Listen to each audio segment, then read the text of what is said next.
My name is Evelyn, a 28-year-old office worker. I've been dating Andrew for 2 years, and he recently proposed to me. Andrew is 30 years old and works at a regional bank. His dad also works at the same bank and is branch manager. I met Andrew through a friend's introduction. He might seem a bit unreliable at times, but he's a kind person. I like that he's not the type to forcefully lead me. I've always struggled with people who don't listen to others and just pull you along in their direction. Maybe I prefer someone like him because my dad also listens to others and respects their opinions. I lost my mom about 10 years ago and have been living with my dad since then.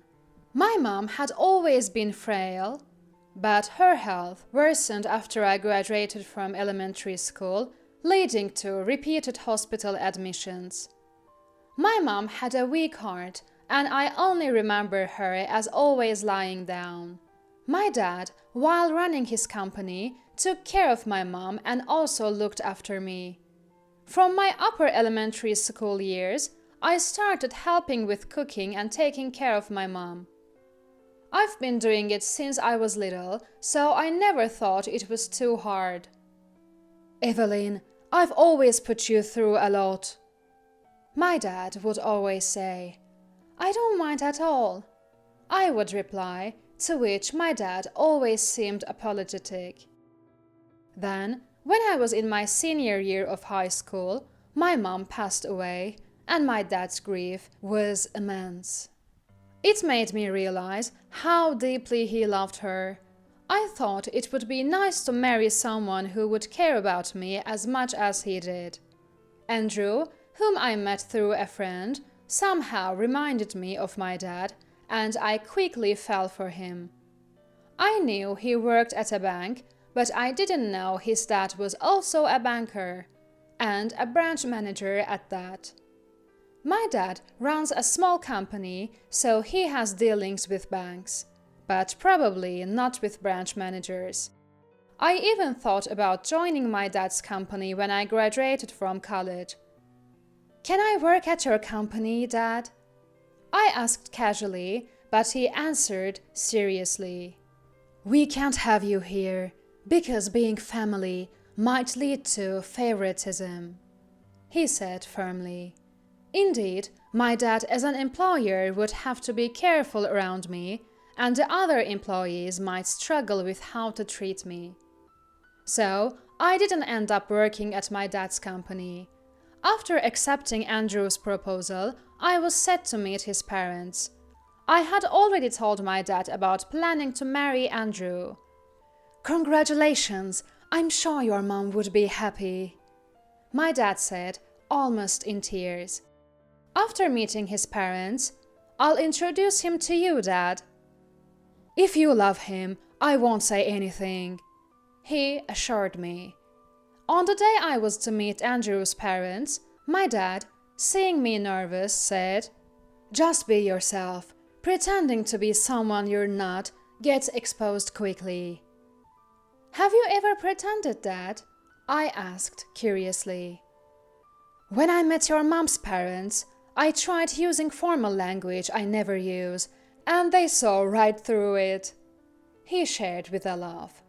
Thanks to my dad's story, my nerves eased a bit, and I left home more relaxed. When we arrived at Andrew's house, his parents greeted us. Thank you for coming all this way. Don't be nervous, we just want to talk, they added, surprisingly casual. It felt like I was a job applicant. Even though I looked to Andrew for help, he just played dumb. In the guest room, I handed the gift I brought to Andrew's mom. It's just a small thing from a famous local bakery. It was a specialty of a famous candy shop in the neighborhood. I've never seen this before. Such a trivial item indeed, she said, throwing the box carelessly. I was more shocked at how she mistreated food than how she treated my gift. As I was reeling from her actions, Andrew's dad asked, Evelyn, was it? Where do you work? It felt more like an interrogation than a conversation. Before I could even greet them, Andrew's dad bombarded me with questions. "I work at Stellar Tech Solutions," I replied as cheerfully as I could. "Ah, Stellar Tech Solutions. Do we have any business with them at our bank?" "My company is a large corporation, so we don't really deal with his regional bank." "What does your dad do?" "He runs a small business." My dad's business isn't that small, but I downplayed it.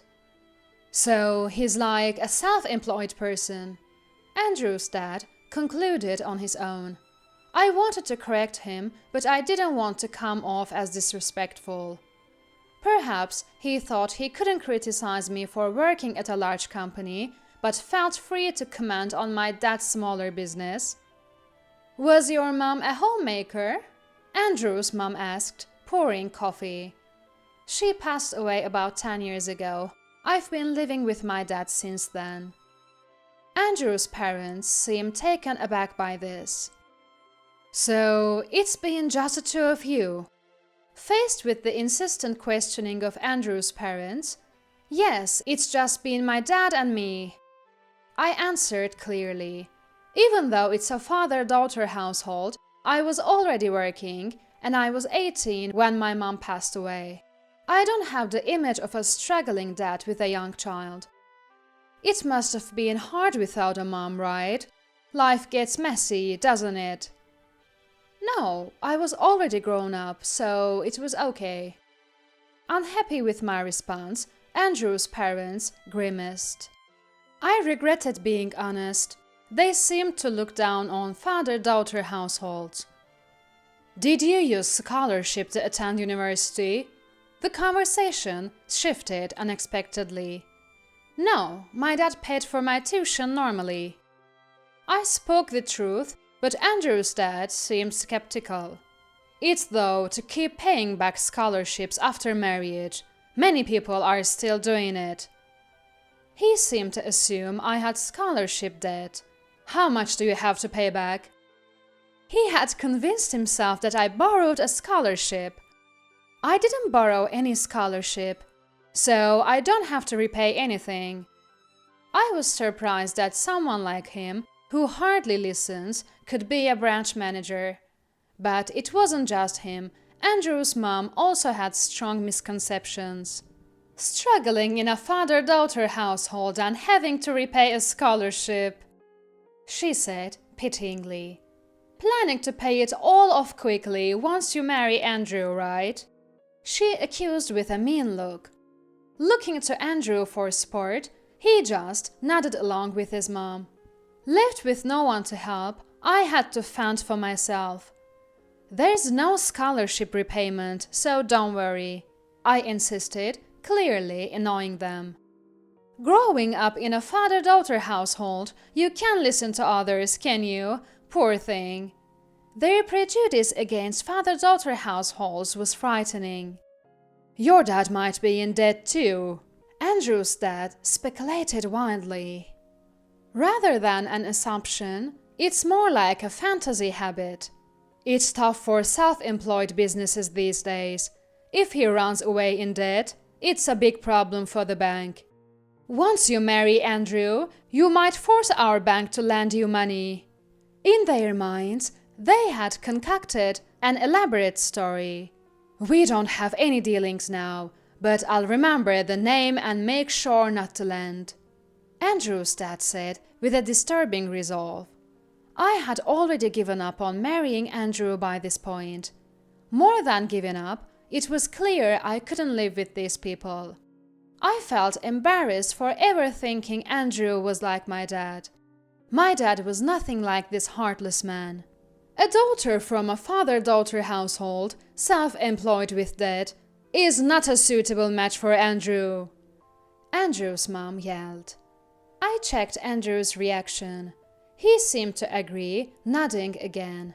Disgusted, I realized Andrew's dad was boasting. "There are many women who approach us for our status. Marrying rich is a shortcut to wealth," he said smugly. Seeing him boast while I was being insulted and Andrew not defending me, I lost all affection for him. The interview-like atmosphere I felt when I first came was accurate. This wasn't a meet the parents visit, but an interview to check if I was a suitable match for their son. It was an unfair interview, designed for them to feel superior. I realized I had come to a terrible place. In a way, it was good. Becoming family with these people unknowingly would have been awful. Though it was unpleasant, I was close to marrying into this. Still wanting to belittle me, Andrew's parents weren't done. But I wasn't that naive. It seems I failed your interview, so I'll take my leave. Leaving these words behind, I left Andrew and his parents and walked out of his house. Andrew didn't come after me, marking the end of our relationship. Seeing my strained face upon returning home, my dad asked, "Are you okay? What happened?" Though I had put on a brave face leaving Andrew's home, seeing my dad made all my tension unravel. I burst into tears and clung to him. Without a word, my dad just waited for me to stop crying. "I won't be marrying him," I confessed. Dad wasn't surprised, having guessed from my state that the marriage was off. "For the first time in my life, I was completely ridiculed by strangers." Crying so much washed away my sadness, leaving only anger towards Andrew and his parents. They looked down on us, saying it's pitiful to be in a father-daughter household, calling us poor. Dad just nodded silently as I vented. And they even assumed I had to repay scholarship for university and was marrying for that reason. Listening to my unceasing anger, Dad's brow furrowed. I was the only one venting my anger, but once I vented all my frustrations, I felt relieved. As if waiting for this, Dad finally spoke. There was no fate with Andrew, it seems. Indeed, there was no destiny with him. The words of his parents hurt, but I was most angered by Andrew, who didn't stand up for me. By the way, which bank does Andrew work at? I told Dad the name of the bank and where Andrew's dad was a branch manager. Which branch manager is that? Looking at a business card Andrew had given me earlier, I answered Dad. My lovely daughter has been insulted. Maybe it's time for a little payback. Dad said with a meaningful smile. A week later on a holiday, we had an unexpected visit at our home. It was Andrew's dad. Sorry for the other day. What brings you here today? More sarcasm? I said through the intercom. Evelyn, is your dad home? May I speak with your dad, please? Taken aback by his unusually humble attitude, Dad said, Let him in. I have something to say too. With a slightly intimidating look, I let them into our house. Upon entering, Andrew and his dad immediately apologized. We're so sorry about the other day, Andrew's dad said, bowing deeply. Andrew apologized in the same manner. We can't afford to forget the company auditing our bank's accounts, Dad said, causing them to bow even lower. Please, can we keep this incident from the main branch? Confused, I asked Dad, who then explained what had happened. The day after I visited Andrew's house, Dad went to Andrew's dad's branch. The branch manager had exchanged business cards with Dad, but hadn't realized what my dad's company did. Panicked, another bank employee explained to the manager that Dad's company was auditing their bank. You are the branch manager? I came to thank you for yesterday. My daughter visited your house. Your daughter? Yesterday? Andrew's dad was confused, not realizing Dad was my father. I'm sorry for any rudeness my daughter may have caused, Dad said sarcastically. The other bank employees were flustered, not knowing how to handle the situation. The president of the accounting firm that spoke directly with the bank's executives had come to their branch, causing a stir. The branch manager is confused, even though he greets Dad politely, saying he shouldn't be rude.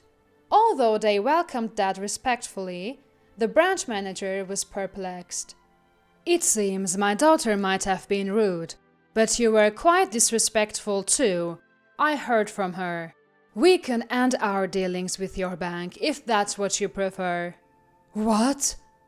Dad's command, meant as a joke, sent shockwaves through everyone, including the branch manager.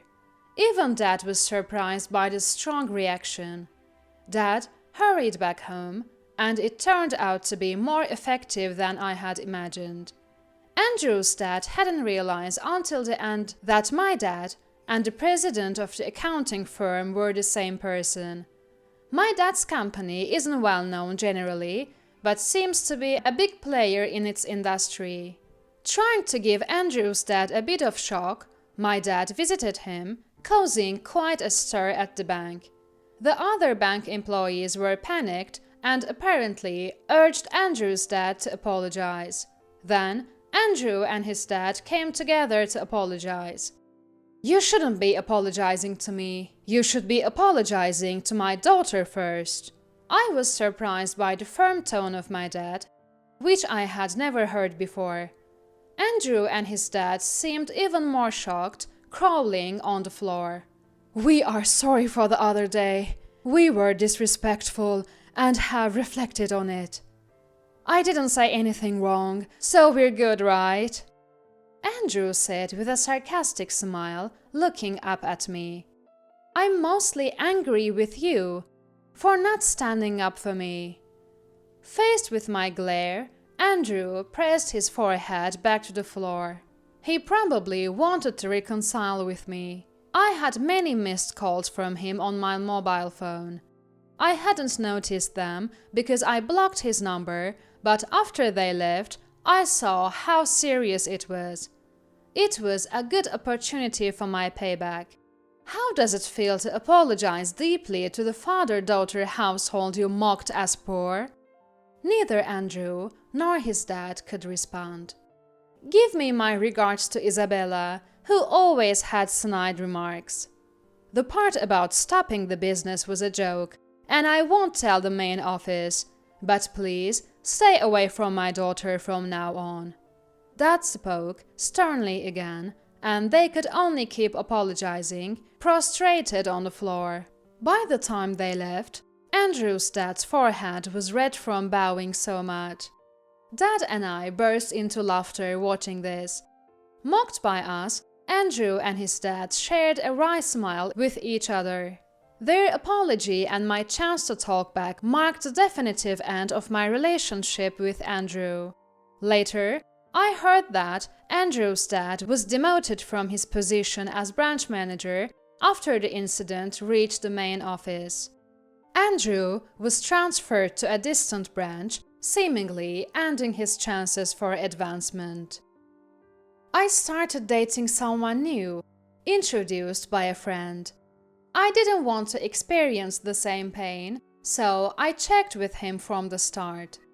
"I'm from a father-daughter household. Is it okay?" He looked puzzled but assured me it didn't matter. "Do your parents have any prejudice against father-daughter households?" He looked surprised again, but laughed and denied it. "We've just started dating, but it feels like things might work out well with this new guy."